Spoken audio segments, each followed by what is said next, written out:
আজ মজার একটা রেসিপি নিয়ে এসেছি। আজ আমি মিষ্টি আলু দিয়ে বালিশ মিষ্টি বানিয়ে দেখাবো, তাও ক্ষীর ভিতরে দিয়ে। পিদেব কোন চ্যানেল থেকে সবাইকে স্বাগত জানাই। অনুরোধ ভিডিওটা শুরু থেকে শেষ পর্যন্ত দেখবেন। তো প্রথমেই আমি মিষ্টি আলুকে ভালোভাবে জল দিয়ে ধুয়ে নিয়েছি। আমি দুটো ছোটো নিয়েছি আর দুটো বড় নিয়েছি।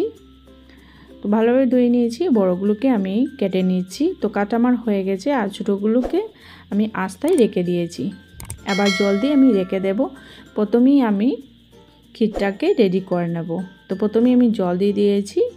তো জল দেওয়ার পর এবার এক বাটি আমি গুঁড়া দুধ দিয়ে দিচ্ছি। আর চুলার আঁচটা কিন্তু আমি লোতেই রেখেছি। তো কন্টিনিউ নাড়াচ্ছি। নাড়ানোর পর কিছুটা শুকিয়ে নিয়েছি, এক বাটি এবার চিনি দিয়ে দিয়েছি। তো আবারও কিন্তু কন্টিনিউ নাড়িয়ে আমি ক্ষীরটাকে শুকিয়ে নেব। একদম শুকাবো না, একটুখানি হালকা রেখে দেবো, ঠান্ডা হওয়ার পর কিন্তু শুকিয়ে যাবে। তো নামিয়ে নিয়েছি। এবার আমি মিষ্টি আলুকে সিদ্ধ করে নিয়েছি ভালোভাবে। এটা 3টে সিটি লেগেছে। খোসাটাকে আমি ভালোভাবে পরিষ্কার নিয়েছি। এবার আমি ম্যাশার দিয়ে ম্যাশ করে নিয়েছি ভালোভাবে। তো ভালোভাবে ম্যাশ করার পর হাত দিয়ে আবার দেখে নিয়েছি যে ভালোভাবে ম্যাশ হয়েছে কিনা। তো ভালোভাবে কিন্তু ম্যাশ হয়ে গেছে। এবার আমি ছোটো একটা এক বাটি ময়দা নিয়েছি।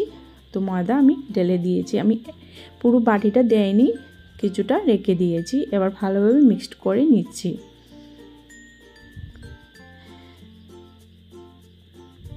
তো এবার হাতে নিয়ে প্রথমে একটু লম্বা করে নিচ্ছি, লম্বা করে একটু চ্যাপটা করে নিচ্ছি। এভাবে হাতের তলাতে। এবার ক্ষীরটা কিন্তু অনেক ঠান্ডা হয়ে গেছে। এভাবে একটু লম্বা করে নিয়েছি। তো এভাবে লম্বা করে আমি বসিয়ে দিয়েছি। এভাবে পাল্টে আবার জোড়া লাগিয়ে নিয়েছি। তো এবার এভাবে লম্বা করে নিয়েছি। শেপটা কিন্তু এটা আপনার ইচ্ছে অনুযায়ী করে নেবেন। তো যে কোনো শেপে কিন্তু করা যাবে। তো এইভাবে আমি করে নিয়েছি। বাকিটা আমি একভাবেই করে নেব। আমার রেসিপিগুলো দেখে যদি আপনার ভালো লেগে থাকে তো অবশ্যই আমার চ্যানেলটাকে সাবস্ক্রাইব করে আমার সাথে থাকবেন, আর বেল আইকনটাও অন করে রাখবেন পরবর্তী ভিডিওগুলো পাওয়ার জন্য। তো বাকিগুলো তো আমি একভাবেই করে নিয়েছি। তো আমি গুড় বসিয়ে দিয়েছি। গুড় কিন্তু মেল্ট হয়ে গেছে। এবার আমি দুটো এলাচ ছিঁড়ে দিয়েছি। আর শিরাটাকে কিন্তু আমি একদম গাঢ়া করিনি, একটু হালকা রেখে দিয়েছি। আর আমি তেল বসিয়ে দিয়েছি। তেলটা হালকা গরম হওয়ার পর এবার আমি মিষ্টিগুলো এক এক করে দিয়ে দিয়েছি।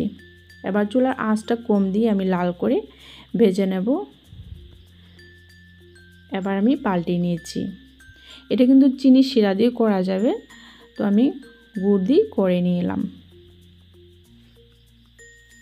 তো লাল করে আমি ভেজে নিয়েছি। বাকিগুলো আমি একভাবেই করে নেব। তো শিরা ঠান্ডা হয়ে গেছে। এবার আমি বালিশ মিষ্টিগুলো শিরার মধ্যে দিয়ে দিয়েছি। দিয়ে 2 মিনিট রেখে তারপর আমি প্লেটে উঠে নেব। আপনার যদি ভালো লাগে তো অবশ্যই একটা লাইক করবেন, শেয়ার করবেন। আর আপনার কাছে মিষ্টি আলু বালিশ মিষ্টিটা কেমন লেগেছে অবশ্যই কিন্তু কমেন্টে জানাবেন। আবারও বলছি, বানিয়ে খেয়ে দেখবেন, অনেক ভালো লাগবে। আর অনেক কিন্তু সফট হয়েছে। আর এটা বানিয়ে খেলে কিন্তু বুঝতে পারবেন কতটুকু সফট হয়েছে। আমি প্লেটে তো উঠিয়ে এনেছি। এবার গুড়ের শিরাগুলো আমি মিষ্টিতে দিয়ে দিলাম। কালারটাও কিন্তু অনেক সুন্দর এসেছে।